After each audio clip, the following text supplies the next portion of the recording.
안녕하십니까. 오늘도 강민혁입니다. 오늘 이 영상에서는 SK그룹 자기소개서 1번 항목에 대한 분석을 진행하도록 하겠습니다. 기본적으로 SK그룹의 자기소개서의 특징은 굉장히 구체적으로 여러분들의 경험을 요구하고 있는 부분인데, 어떻게 보면 여러분들 입장에서 굉장히 까다로울 수 있지만 오히려 제가 봤을 땐 굉장히 친절하게 여러분들이 자기소개서를 작성할 수 있도록 가이드를 주고 있는 것이라고 생각이 듭니다. 특히나 저희 학생들도 마찬가지로 1번 항목에 대한 좀 작성에 대해서 좀 애로사항을 많이 가진 것 같아서 오늘은 특히 이 1번 항목과 관련된 이야기를 진행하려고 합니다. 이 자발적으로 최고 수준의 목표를 세우고 끈질기게 성취한 경험, 당연히 이제 SK그룹의 인재상과 그리고 인사 철학과 관련된 그러한 질문인데, 물론 이 1번 말고도 2번, 3번, 4번에서도 인재상뿐만 아니라 이제 역량적 측면에서 여러분들에게 요구를 하고 있습니다. 일단 이 1번과 관련해서 말씀을 좀 드리면, 어떻게 보면 이제 도전과 관련된 그런 경험이지만 SK그룹이 가지고 있는 그런 사업 특징이 있기 때문에 이러한 질문들을 좀 더 세밀하게 나눠서 하고 있다라고 이해를 해주시면 좋을 것 같아요. 당연히 이 인지상 평가하는 부분으로서 여기 나와 있는 것처럼 이제 적극적으로는 사고와 그리고 목표를 높게 설정하고 이를 달성하기 위해서 또 창의적이고 도전적인 자세로 해결하려고 노력을 하느냐, 그리고 이 도전과 이 과감한 실행이라는 이러한 키워드들을 여러분들이 우선적으로 고려하신다면 크게 이 문제에서 요구하는 그런 범위를 벗어나지 않은 상황에서 자기소개서 작성이 가능해 보입니다. 일단 여러분들이 이 항목을 작성하기에 앞서서 반드시 읽어봐야 될 부분은 여기 나와 있는 스펙스 추구의 의미를 꼭 한번 읽어보셨으면 좋을 것 같아요. SK그룹이 가장 핵심 사업은 어떻게 보면 에너지와 이제 통신이라고 볼 수 있는데, 물론 이제 하이닉스가 이제 중간에 나타나면서 절대 강자가 되는 모습을 좀 보여주고 있는데, 최초에 이제 SK그룹이 어느 정도 발전하는 단계에서 사업의 특징 자체로 본다면 독과점 성향이 굉장히 강한 그런 사업이거든요. 나름 이제 우리나라에서는 국내에서 봤을 때 압도적으로 좀 1등을 하는, 그리고 몇 개 경쟁사가 없는 이제 그러한 사업군에 속하다 보니까 아무래도 경영진의 입장에서는 좀 우리 직원들이 이제 매너리즘에 빠지기 전에 항상 좀 높은 목표를 좀 추구하면서 그러한 좀 자극을 주려는 모습으로 뭐 이러한 부분을 좀 요구하는 게 아닌가, 좀 개인적으로 그렇게 생각은 합니다. 즉, 기업마다 도전이 굉장히 중요한 건 맞지만 그 회사가 처한 여러 가지 사업군에 대한 특징이라든지 그런 인사 철학이라든지 경영 철학에 따라서 더 세밀하게 이러한 도전이라는 키워드를 좀 구체적으로 요구한다는 것을 이해하시면서 글을 쓸 수 있다면 좀 더 이 회사가 요구하는 부분을 담아낼 수 있다고 생각합니다. 특히 여기 보시면 뭐 인간이 달성할 수 없는 가장 높은 목표를 잡았을 때 뭐 두뇌 활동도 활발해지고 뭐 새로운 시도도 하고 좀 더 발전할 수 있다, 뭐 이러한 철학을 이미 SK에서 강조하고 있기 때문에 이러한 철학을 이 항목에 어떻게 반영할 수 있는지 이제 그와 관련된 부분을 살펴보도록 하겠습니다. 일단은 평가 의도를 좀 파악하셔야 되기 때문에 이제 키워드 선정 단계에서 여러분들이 고려하셔야 될 것은 여기 나와 있는 세 가지 측면이라고 보시면 될 것 같습니다. 기본적으로 현실에 안주하지 않고 끊임없이 더 높은 수준의 목표를 위해 도전하는 모습, 그리고 도전만 하면 원래는 도전 경험은 실패해도 되는데 이 경험은 끈질기게 성취했다라는 표현을 쓰고 있거든요. 물론 성취라는 것은 성과와는 좀 다른 개념이긴 하지만 기본적으로 SK에서 중요하게 생각하는 야무진 일처리와 연관지어서 이야기를 해야 되는 그러한 항목입니다. 과거에는 SK그룹이 도전과 열정이라는 키워드를 별도로 물어봤지만 지금은 그게 합쳐져 가지고 이 문제로 된 거거든요. 그렇기 때문에 일반적인 도전의 경험을 작성하신다고 하시더라도 끝까지 완수했던 이제 그러한 모습을 보여주는 게 중요하겠죠. 그 다음에 이제 아까 이야기했던 스펙스의 의미, 즉 스스로 정한 목표 한계에서 이제 벗어나는 모습들, 그러니까 이게 바로 자발적으로 최고 수준의 목표라고 얘기를 하는 거거든요. 그리고 여기 보시면 과감한 실행이라는 부분도 굉장히 중요하게 여기는 모습이 있는데, 기본적으로 우리 지원자가 도전을 달성하는 과정에서 계획된 것이 있으면 좀 즉각적으로 실행하는 모습, 그리고 개인적인 리스크가 있더라도 과감하게 이제 그런 부분을 추진할 수 있어야 비로소 발전할 수 있다라는 그런 내용들도 있기 때문에 이와 관련된 키워드를 음미해 보면서 여러분들이 이 항목을 접근하시는 게 굉장히 좋겠다라고 말씀을 드리겠습니다. 그러면 이제 소재를 선택하는 단계에서는 굉장히 여러 가지 소재가 가능합니다. 여기 보시면 뭐 여러 가지 몇 가지 사례가 있는데요. 가장 중요한 것은 기본적으로 본인한테도 어려운 목표여야 되지만 객관적으로는 또 어느 정도는 좀 달성하기 어려운 목표로 여러분들이 이야기를 하셔야 좀 더 이 항목에서 요구하는 의미를 담아낼 수 있다라는 것은 참고를 좀 해주시는 게 좋을 것 같습니다.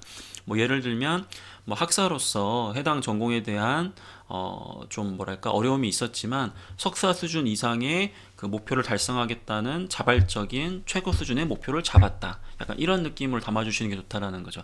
본인 수준으로서도 좀 어렵지만 객관적 다른 나와 비슷한 사람도 좀 달성하기 어려운 이제 그런 목표를 잡으신다면 좀 더 좋은 이제 소재로서 활용할 수 있지 않을까라는 생각을 가져봅니다. 그러면 이제 이 부분을 구체화하는 단계에서 여러분들이 이제 중점적으로 행동지표에 보여주셔야 될 부분은 이 더 높은 목표의 필요성을 인식하고 있다라는 부분입니다. 한마디로 이야기하면 본인 스스로 더 높은 목표를 잡지 않으면 뭐 동기부여가 안 된다라든지 혹은 더 높은 목표를 잡아야 이번에 발전할 수 있다라는 기회, 약간 그런 관점으로 접근을 하시고 아까 이야기했던 주관적이고 객관적인 더 높은 목표라는 부분을 좀 담아낼 수 있으면 좋을 것 같고요. 특히나 중요한 것은 여러분들이 도전을 하는 과정에서는 이 최고 수준의 목표를 잡았다라는 것은 순탄하게 그 행동이 연결되지 않습니다. 현실적이라면 이게 무슨 뜻이냐? 최고 수준의 목표를 잡다 보면 뭐 실패도 할 수 있고요. 그 다음에 어려움도 있을 수 있습니다. 그렇기 때문에 만약에 제가 이 항목을 작성한다면 특히 이 부분에서 최고 수준의 목표를 잡았고 열심히 노력은 했지만 한계를 느꼈다. 왜? 그동안 내가 달성하지 못하는 수준의 목표이라는 뜻은 기본적으로 기존에 갖고 있던 노력을 열심히 한다고 해서 되는 건 아니거든요. 기존에 있던 방법을 열심히 해서 되는 거였으면 애초부터 이건 도전이 성립되지 않는 그런 경우라고 보여집니다. 그렇기 때문에 기존의 방법을 열심히 해서 했지만 그럼에도 불구하고 장애물에 직면했다. 왜? 노력이 중요한 것도 있지만 이러한 좀 높은 목표 달성을 위해서는 새로운 시도라는 관점에서 좀 접근을 좀 해줘야 된다라는 필요성을 인지하고 이제 과감한 실행 단계, 행동 단계에서 이제 그러한 부분들을 실행하면서 노력하는 구체적인 모습들 그런 것들을 담아낼 수 있다면 상당히 좋은 모습을 보여주지 있지 않을까 이제 그런 생각을 좀 하고 있습니다. 성과에 대한 부분도 반드시 이제 가급적이면 정량적이거나 정성적인 지표를 활용을 하시고 뭐 깨달은 점이라든지 이제 이런 부분들과 관련해서도 여러분들이 이제 마무리 부분에 좀 쓸 수 있겠죠. 입사 후에 이런 도전을 어떻게 한번 해보겠다. 뭐 이런 이야기들은 필수는 아니기 때문에 글자 수에 대한 압박을 느끼신다면 이런 부분들은 생략을 하셔도 되겠습니다. 그렇기 때문에 이제 전체적인 구성을 좀 살펴보시면 어쨌든 이 항목에서 굉장히 디테일하게 요구하는 요소들이 있잖아요. 물론 이 요소들을 다 반영할 수는 없어요. 왜냐하면 스토리에 따라서는 생략되는 것도 있을 수 있기 때문에 너무 어거지로 끼워 맞출 필요는 없습니다. 하지만 여기 보시면 본인이 설정한 목표라든지 목표 수립 과정이라든지 그 다음에 뭐 처음에 생각했던 목표 달성 가능성 뭐 이런 부분들에 대해서는 제가 여기 흰색으로 제시한 이런 부분들을 상당 부분 담기 위한 노력을 해주시는 게 안정적으로 글을 쓸 수 있는 방법이 되겠습니다.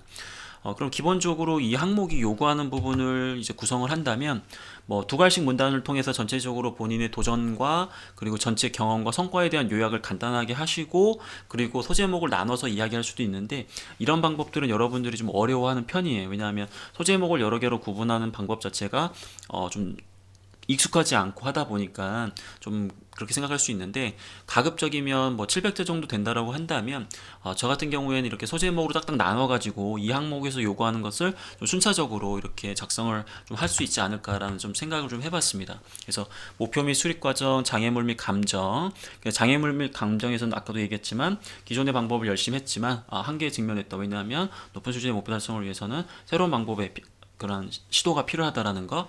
목표 달성을 위한 구체적인 노력 부분에서는 이제 그 새로운 시도의 필요성을 느끼고 그 부분을 이제 구체적으로 이제 노력하는 부분. 새로운 시도가 좀 어렵다. 혹은 이제 이번 항목에도 약간 새로운 시도와 관련된 창의성과 관련된 질문들이 나오잖아요. 거기서 좀 중복되는 부분이 있다라고 느낌이 오시면 이 부분에서는 없는 힘을 발휘하는 즉 기술적인 어려움을 극복하거나 성격의 컴플렉스를 극복하거나 이제 그와 관련된 부분을 기재하시는 것도 가능은 합니다. 하지만 기본적으로는 앞에서 이야기했던 그런 부분들을 참고하시는 것도 좋은 방법이 될 수 있다라는 거 다시 한번 강조드리고요. 결과 및 깨달은 점 같은 경우에는 아까 이야기했던 성과에 대한 부분을 명확히 명확하게 보여준다든지 정성적인 부분을 통해서 여러분들의 어떠한 최고 수준의 목표를 이루는 과정에서 어느 정도 그 목표를 완수했다라는 그런 느낌을 주시는 게 굉장히 중요하겠죠. 물론 내가 최고 수준의 목표를 잡으면서 내가 기존에 60밖에 하지 못해요. 근데 100을 목표로 잡았어. 근데 100은 안 됐고 약 90 정도 된 거야. 한 80 정도 됐어. 예, 그 정도는 끈질기게 성취했다라는 이야기를 좀 할 수 있는 객관적인 성과로서 이야기할 수는 있다고 생각이 듭니다. 왜냐하면 평상시에 60밖에 하지 못함에도 불구하고 이미 그걸 초월하는 80을 이뤘기 때문에 기본적으로 애초에 잡았던 100을 달성하지 못했다고 하더라도 8, 90 정도면 충분히 어필할 수 있는 소재가 되지 않을까라고 생각을 했습니다. 자, 어떠신가요, 여러분들? 저와 함께 뭐 1번 항목에 대해서 살펴봤는데 뭐 2번 항목에 대한 부분도 어느 정도 이제 여러분들한테 이제 강의를 통해서 이야기를 좀 해야 되겠지만 오늘 영상에서 일단 1번 항목으로 이제 가름하고요. 만약 여러분들이 도움이 되셨다면 적극적으로 뭐 좋아요라든지 댓글을 달아주시면 참고해가지고 제가 뭐 2번 항목이라든지 3번 항목 관련해서 다시 한번 영상을 통해서 촬영을 하겠습니다. 그럼 오늘 저는 이 1번 항목 자발적으로 최고 수준의 목표를 세우고 끈질기게 성취한 경험에는 가장 중요한 세 가지 주관적이고 객관적으로 더 높은 목표, 그 다음 새로운 시도의 필요성, 그 다음에 과감한 실행, 이제 이런 측면으로 접근을 하시는 게 좋다라는 거 말씀드리면서 영상을 마무리하도록 하겠습니다. 감사합니다.